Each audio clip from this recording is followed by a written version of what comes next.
5 minutes gone past 8 o'clock. Good morning. We are Nigeria in for Port Harcourt, and this is where we have the region's biggest conversation. My name is Enoh, and this morning we will be speaking with the resident electoral commissioner of INEC in Rivers State, Oboifa. He joins us via the phone. When we talk about democracy, a lot of people fail to remember the meaning. The government of the people, for the people, by the people, and that's where the electoral process comes into play. So many times we have citizens focusing on who becomes, governor, president, senator, representative, maybe local government chairman, and they forget that it is a process and the significance of the process in a democracy. So we will be joined by Oboifa, and he will tell us some of the things that have happened in his time as a rec, some of the things he has seen, the challenges that INEC continues to face. And quite recently, we must not forget the destruction and the burning of some INEC offices in parts of the country. Good morning, sir. Thank you for joining us on Nigeria Info. Okay, the line. Stay tuned. Start you off in the morning, keep you all day, and keep you company all night long. We are 92.3 Nigeria Info. The The first talk station of the nation. We connect you to the world. We connect you to the vicinity. We are Nigeria Info. Listen to me, I said this is a real situation and the government has to do something about it. What are you trying to insinuate? All these people looting Nigeria's money? This is Nigeria Info, in the heart of Nigeria. 92.3. We are Nigeria Info. This is the Morning Crossfire on 92.3 Nigeria Info. Thank you for staying tuned. We have Oboifa on the phone now. Good morning, sir. Thank you for joining us this morning on Nigeria Info. Good morning. Okay. So let's start from the significance of the electoral process to a democracy. How significant is it? Okay, thank you. Happy Democratic Day, everyone. The truth is that election is in the center of democracy. And election process is very. You can have the input of government, and if it's elected, you cannot say that you have a democracy. So, election is very central, and everyone who's involved in the election process should know that what they do is central to the existence of them. When we talk, And so, yeah, go on. go ahead. No, that's the point I'm trying to make. If you don't have it, you can't call it democracy. So, elections are central to a democratic system. Right. So where does the electoral process start and when does it end? All right. It's cycle. At any point, you can say that the process is on. So, like now in Nigeria, we are in the process of preparing for the next election. Later this month, we are going to have the continuous voter registration. And of course, before then, there are other things the election management body has been doing. We also expect the National Assembly and the President to sign up when the National Assembly has finished amendments of the Electoral Act.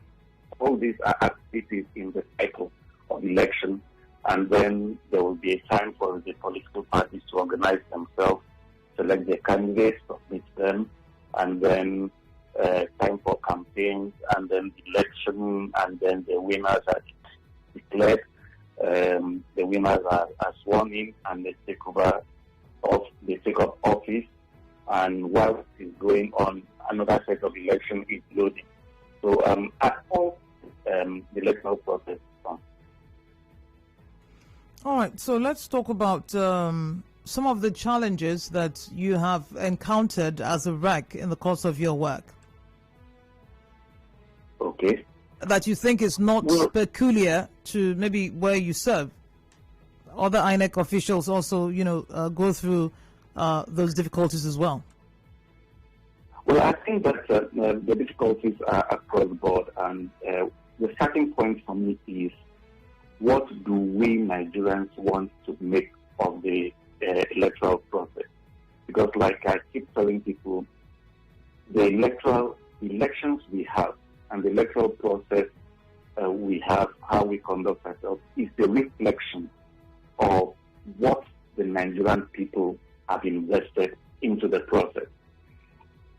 So let us start with, let's say we start the continuous voter registration. There will be a rule about how that is going to be done. There are people who would deliberately want to flag those rules. So you don't need to come up to register if you've already registered before now. But there are people who will still come to register afresh for whatever reason. Those are some of the problems you have. You go on the process. Some persons in the community want to thwart that effort. There are people who would come and try to disrupt that process for whatever reason. And even on the day of the election, like I said, it looks as if on election day, it looks as if it is INEC against the rest of the society. Because you find situations where sometimes you cannot trust the voters that will come out to vote, that they are going to conduct themselves in an orderly manner. They are the ones that are also used to disrupt the process. The politicians who are part of the election, the agents of the political parties will deliberately want to disrupt the process. Sometimes you have sometimes even the security agency may even work against the interest of a free conduct of the election. And so you find yourself in a very difficult situation when it comes to election. And when anything goes wrong, no matter what the cause was, everybody blames INEC because they see INEC as the only one that influences everything about the election, but that's not true. So everyone should be involved in the process. Like I said, I like saying the election belongs to everyone in the society. It's not just INEC is only coordinating it, but the success of the election does not rest entirely with the electoral body. It rests with the members of the public, the people who turn up to vote, how they conduct themselves, the candidates in the election, how they mobilize their supporters, and what they tell their supporters to do in the course of the election. So everybody is involved in this. So sometimes you talk about violence. Violence has become so central to the electoral process in Nigeria. And this is a very difficult thing to handle for not just in one state, but in virtually all the states. We always have that. So there is a lot that everybody in the society needs to do to make sure that this doesn't happen. And it's a societal problem. At the end of the day, a lot of people will want to blame INEC for it, but that shouldn't be the case. We should accept it as a responsibility we owe ourselves as individuals, as members of the civil society, as those in the media, as those in the religious bodies, community leaders, politicians, everyone, the security agencies, everyone should see the electoral process as central to the democracy. There also is another matter of the percentage of people that voted in 2019. We had 103 million eligible voters, but only about 30% voted in the 2019 elections. What are some of the things that you think from the side of INEC might be responsible for voter apathy, or for people not just turning up, even if they have, registered and they have their voters' cards? On the side of INEC. Okay.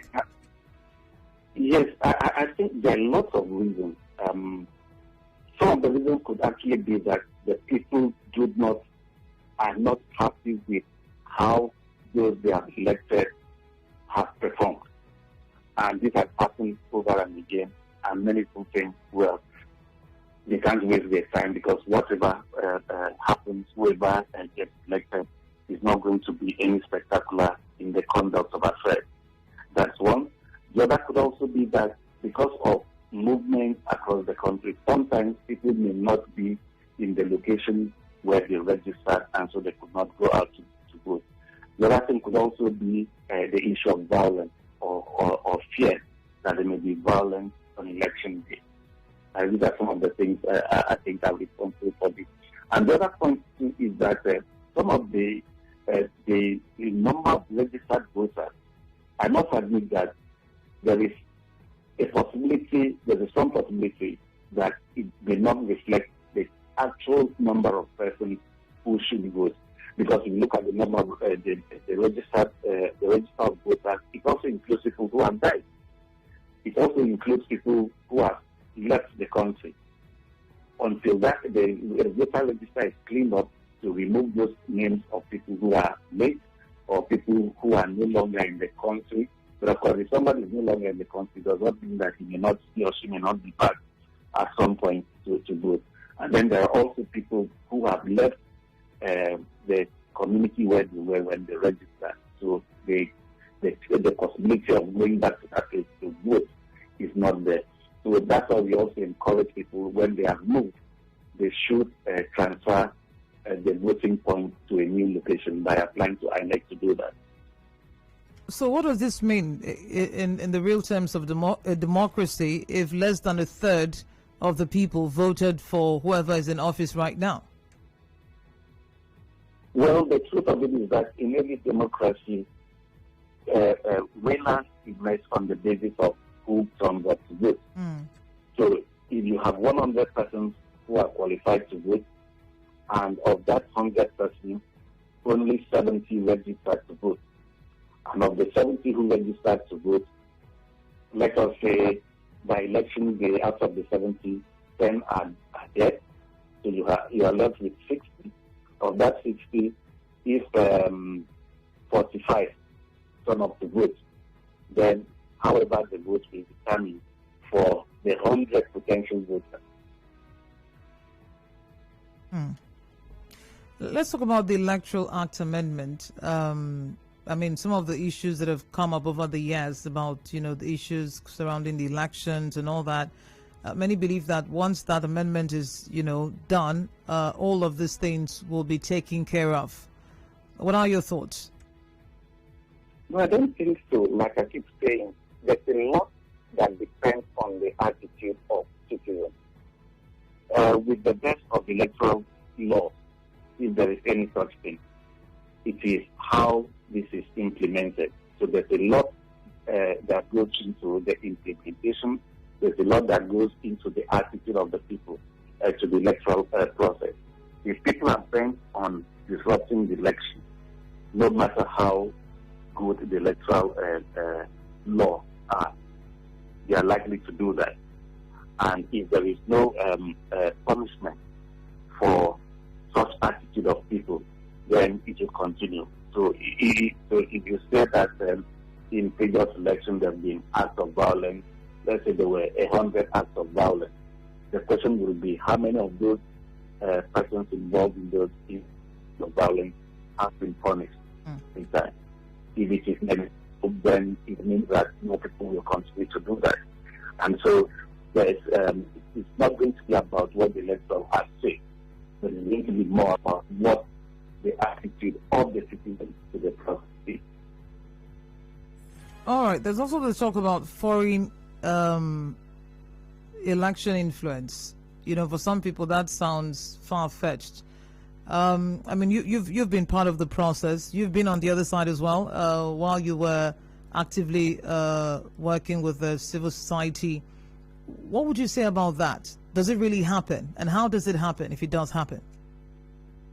Okay, when you say a foreign influence, you need to be a bit specific. In what sense? We are in a global system where a lot of things can influence others. So the media that people have access to would also mean that the content of those media would influence how they react in terms of even voting. So if somebody is exposed to a particular kind of media that in its presentation it focuses on the support of a particular political interest, people who follow that media are likely going to vote that way. And it doesn't matter whether the media is local here in Nigeria or it's a foreign media.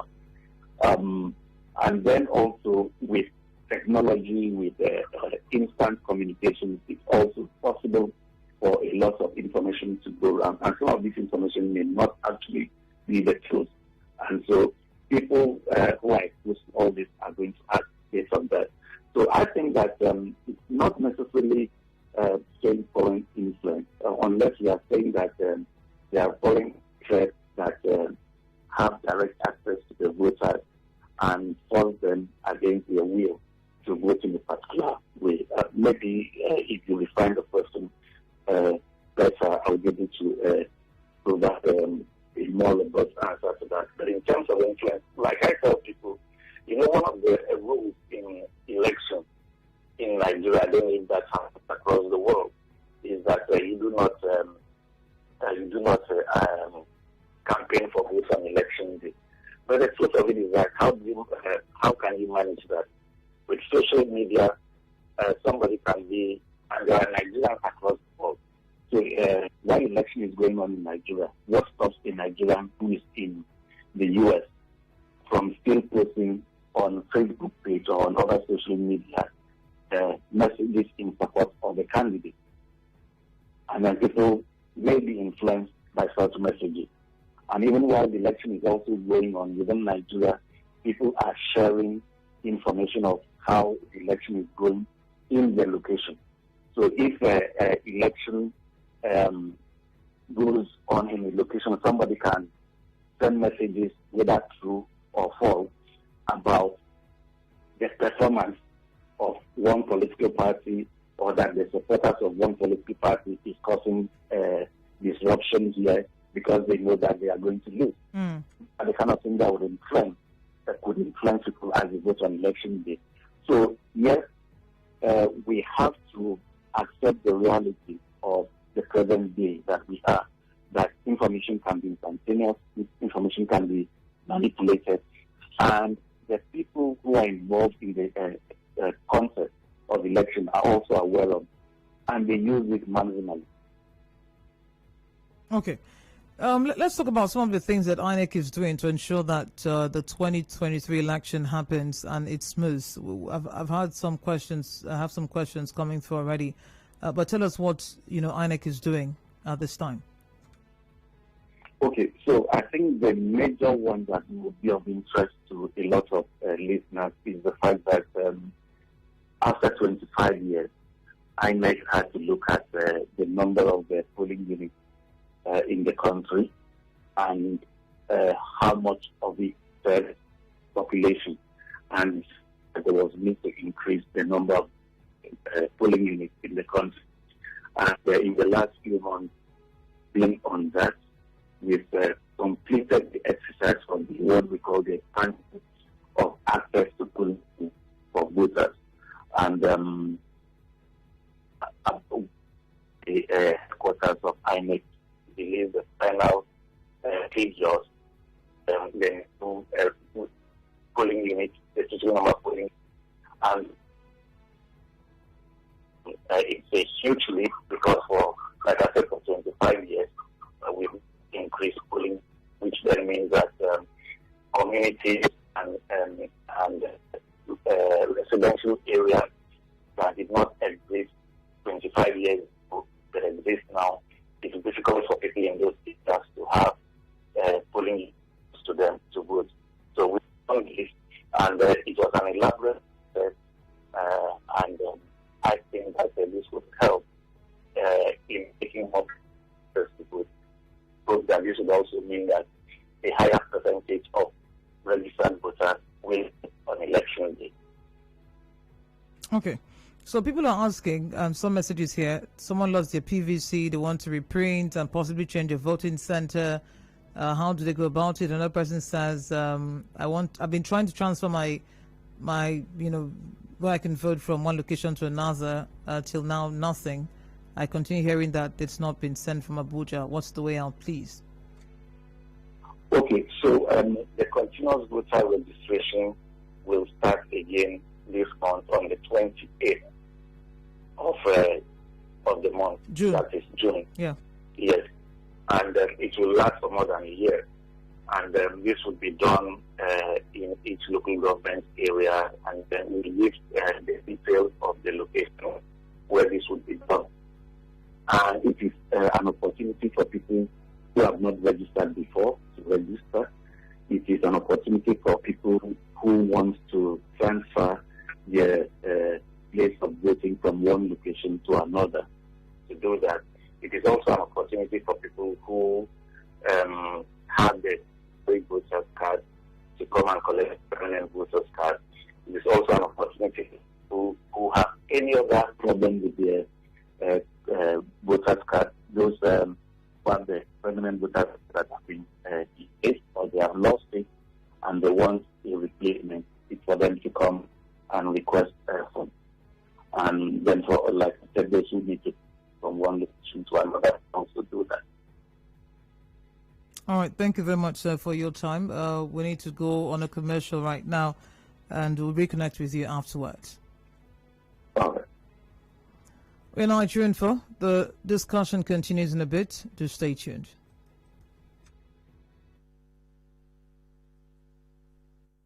Connect with your customers. Advertise on 92.3 Nigeria Info.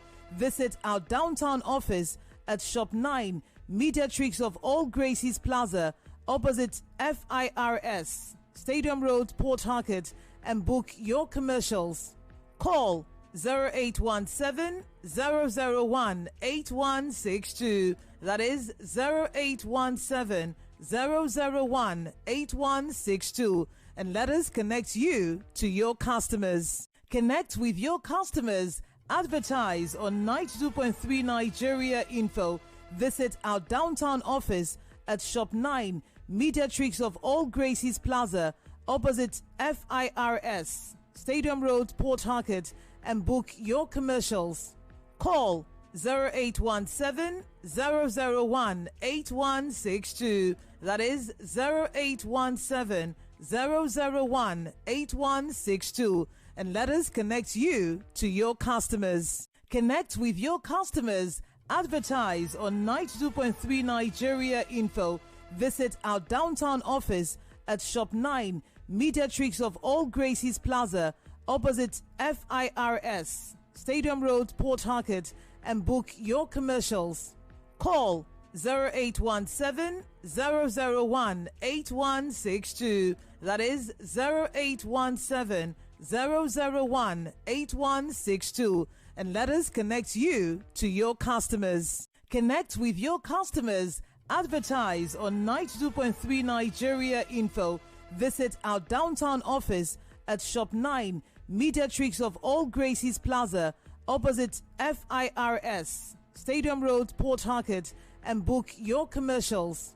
Call 0817 001 8162. That is 0817 001 8162. And let us connect you to your customers. Connect with your customers. Advertise on 92.3 Nigeria Info. Visit our downtown office at Shop 9, Mediatrix of All Gracies Plaza, opposite FIRS, Stadium Road, Port Harcourt, and book your commercials. Call 0817 001 8162. That is 0817 001 8162. And let us connect you to your customers. Connect with your customers. Advertise on 92.3 Nigeria Info. Visit our downtown office at Shop 9, Mediatrix of All Gracies Plaza, opposite FIRS, Stadium Road, Port Harcourt, and book your commercials. Call 0817 001 8162. That is 0817 001 8162. And let us connect you to your customers. Connect with your customers. Advertise on 92.3 Nigeria Info. Visit our downtown office at Shop 9, Mediatrix of All Gracies Plaza, opposite FIRS, Stadium Road, Port Harcourt, and book your commercials. Call 0817 001 8162. That is 0817 001 8162. And let us connect you to your customers. Connect with your customers. Advertise on 92.3 Nigeria Info. Visit our downtown office at Shop 9, Mediatrix of All Gracies Plaza, opposite FIRS, Stadium Road, Port Harcourt, and book your commercials. Call 0817 001 8162. That is 0817 001 8162. And let us connect you to your customers. Connect with your customers. Advertise on 92.3 Nigeria Info. Visit our downtown office at Shop 9, Mediatrix of All Gracies Plaza, opposite FIRS, Stadium Road, Port Harcourt, and book your commercials.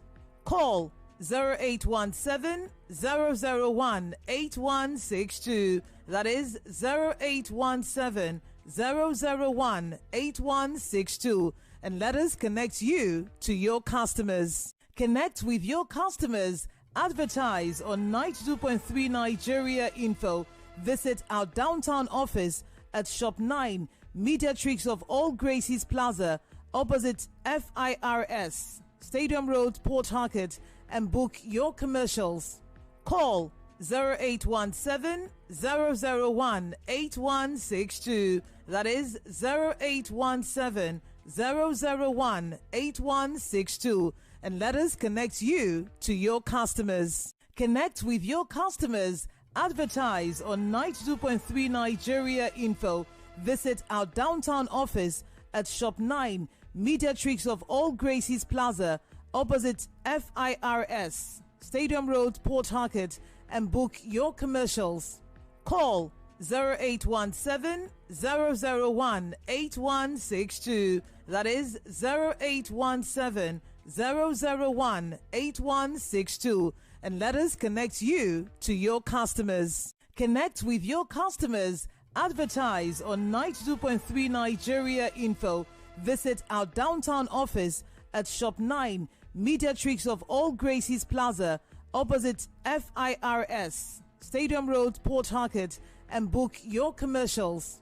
Call 0817 001 8162. That is 0817 001 8162. And let us connect you to your customers. Connect with your customers. Advertise on 92.3 Nigeria Info. Visit our downtown office at Shop 9, Mediatrix of All Gracies Plaza, opposite FIRS, Stadium Road, Port Harcourt, and book your commercials.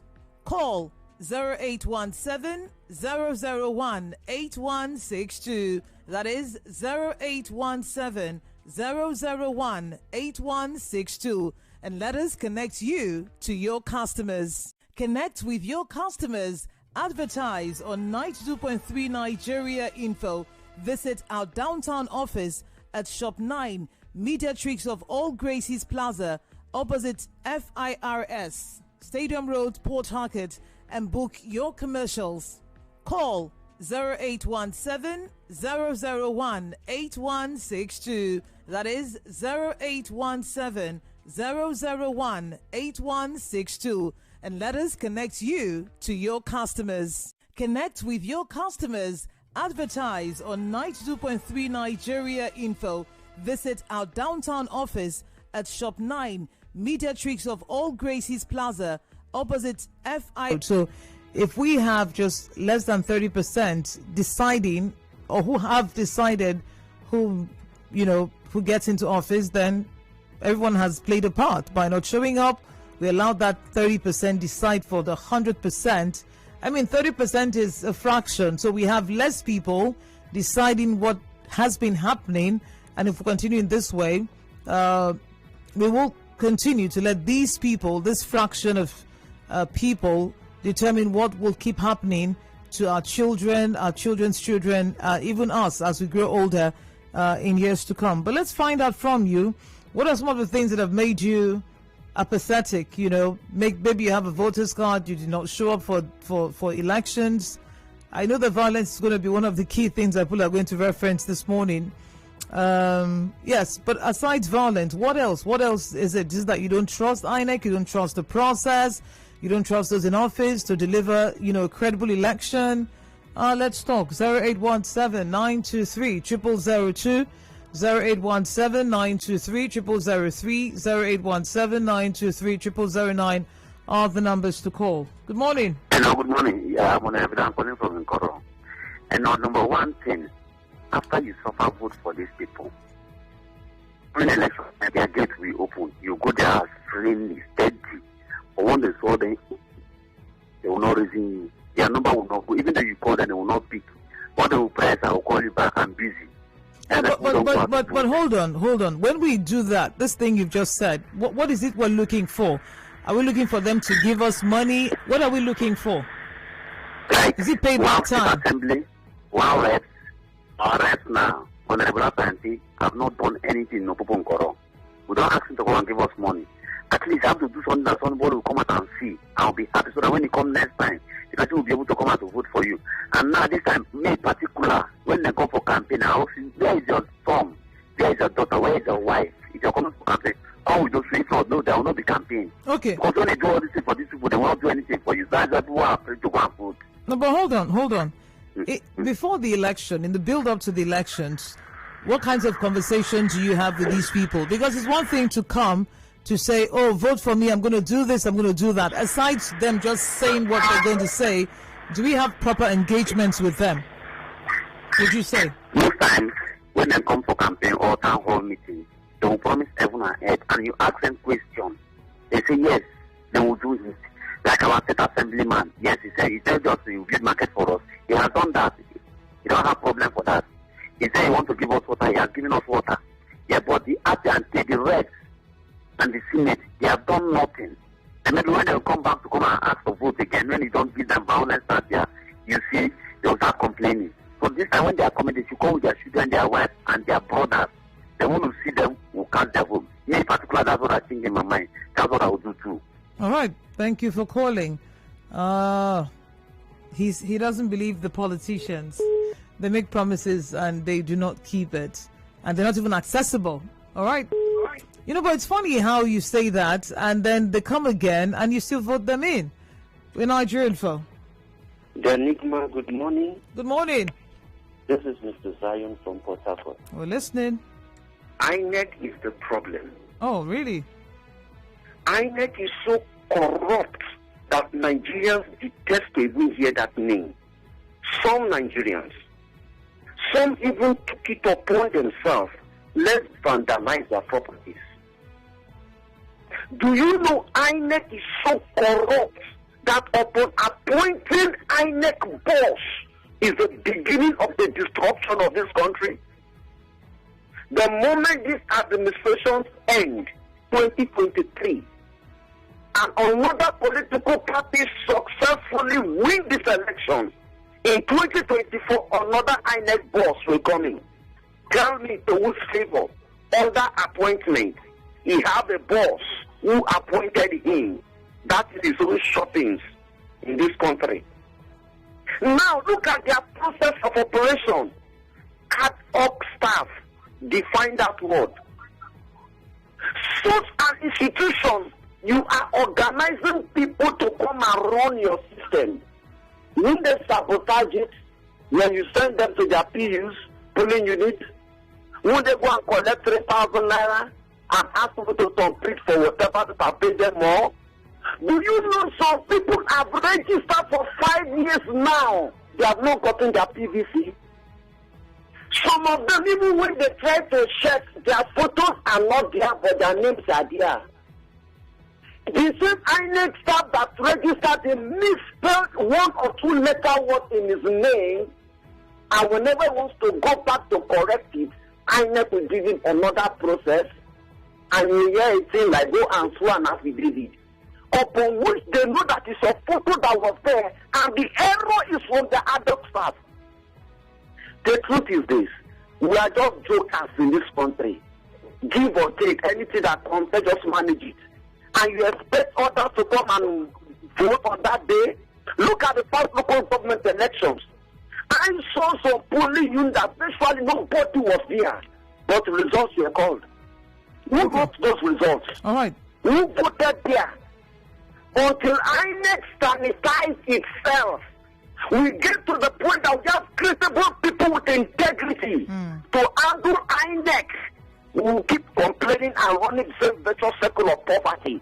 On the day of election, for a brother to go and vote, he will call his girlfriend from somewhere from Bayelsa, come and meet me in Port Harcourt, and she will come to him on the day of election at home. What are we going to do? It's business as usual. So I have to change his modus of operation, and Nigerians will fall in line, and INEC become a credible institution for people to trust. He sounds like he's talking for building of strong institutions instead of putting strong men in positions. I'll get Oboifara back on the phone, and he'll answer some of the questions you're asking, or some of the accusations you're making. We are on WhatsApp. There are questions there as well. I'll wait for that call. Then we'll talk about it. Hello. Hello. Good morning. Good morning. Yeah, my name is OG, and I'm calling you from Boko. All right. The problem, I think, is the electorate, not the INEC. Because I think, after I checked, the people are supposed to be charged to vote for anybody who will come in power. And I think until we start thinking in the right direction, that I, as an electorate, looking at others too, in my own position, can speak in one voice, can think in the same way, then we will be able to elect the right people, right position. Why did I say so? Just like what I will send 30 people to abroad, I will do this and I will do that. And at the end of the day, the first tenor comes and the person has not done anything, and he comes back to begin to tell you that same story because of the gullibility, because of the 10 naira, 20 naira they will give to you. I, as a person, will go at the back to go and see the politician that, don't worry, I will know how to talk to people. Just give me this amount of money, let me go and talk to them. And at the end of the day, he comes and he selects one or two persons, and I will join them. And I will take 10 naira.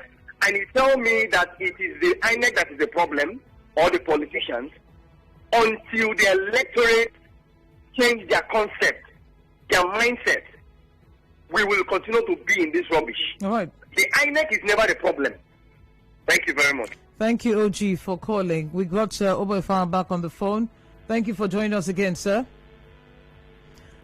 Thank you, I'm here. Yeah, so Mr. Zion calls in from Port Harcourt, and he has a question about the ad hoc staff. He says, when you have ad hoc staff work for you, what's the guarantee that when they get to their polling units, they would not manipulate the system? He also talked about INEC being corrupt, that until corruption is flushed out of INEC, that we're not going to see credible elections, especially when it comes to appointing who becomes INEC boss, and by extension, I would say INEC rec. So how would you respond to that? Okay, this I need to say earlier that election is not only about INEC. INEC is only the one coordinating. The election is as good as the people want the election to be. There are a lot of involved in the thing. The person has mentioned ad hoc.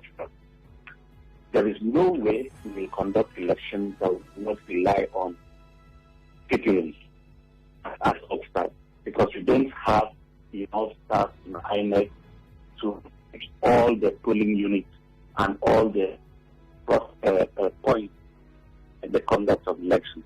That's why we rely as obstacles. I mean, we try the best that we can to select people that we believe should be honest in their activities. That is why we rely mainly on members of the National Youth Service Corps, and also we make use of people in lecturers in the university, tertiary institutions. The point is that it's who's going to be honest or not. You can only do your best and believe that they will act honestly. If people decide, it's just like when we talk about vote buying. If people decide they will collect money before they can vote for a particular party, it's going to be difficult for us to stop that.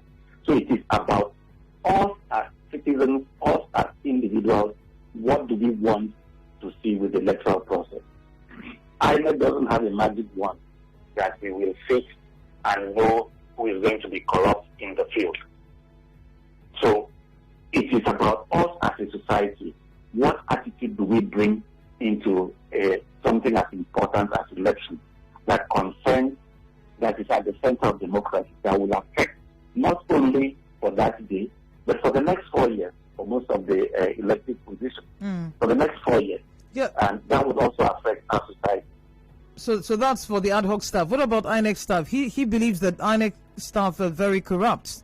One example someone gave was that you go to a certain polling unit, election does not take place, you're there maybe throughout the duration of the election, the voting that is, then you get home and you're watching from TV and they're announcing numbers for a polling unit where nothing happened. That may have happened. That may have happened in previous elections. It is no longer possible to have that now, because we use the smart card reader to accredit voters.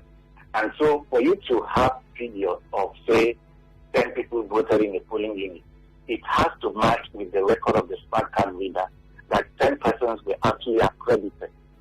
And wherever that does not match, that result is cancelled. Is that not the same controversial smart card reader that didn't work in some polling units in the past? Sorry? Is it not the same smart card reader that didn't read in some locations during elections? The smart card reader did what? Did not read. So I think no data. It did not read the cards. No, that's not true. You see, people make a mistake. Yes, the reader is a machine. So there may be one or two times it may not read the fingerprint of the person that comes to vote. But after a couple of trials, that is a great and there is that does not somebody's biometrics to allow the person to vote. People go to them that the smart card reader has malfunctioned. Even if it malfunctions, we have provisions for backup to be brought and used in that way. The point is that wherever the smart card reader is not allowed to be used, let me put it straight that way. If people in a polling unit refuse the use of the smart card reader to accredit people who are going to vote in that election, our rule is that by the time we go for collation, the result from that polling unit is just write 0, because they do not allow us to deploy the use of the smart card reader. So you'll find many instances where election was conducted because they did not use the smart card reader and you just call 0 there. It is not possible for you to have these days that we are using the smart card reader. It's not possible for you to have results that do not reflect the number of people who have been accredited with the smart card reader. It's not possible. Right. And even if that goes through, by the time this is challenged and those records are brought out, it will be enough to cancel the result in that polling unit where it did not match the figures for the smart card reader.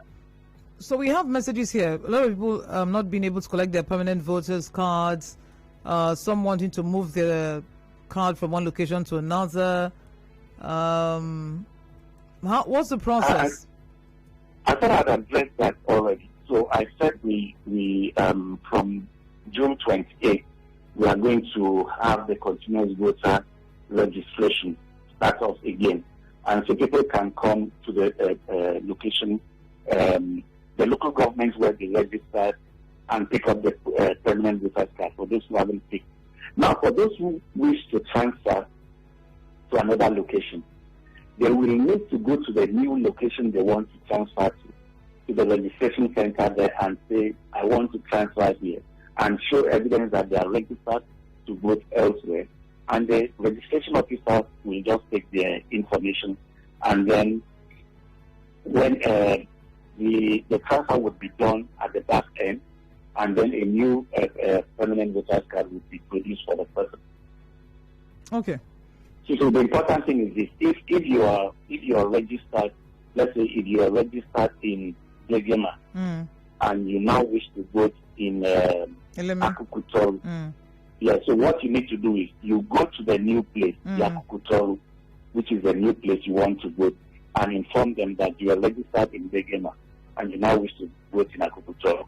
They will attend to you there. Okay. You go to where you want to transfer to, not where you are transferring from. Okay.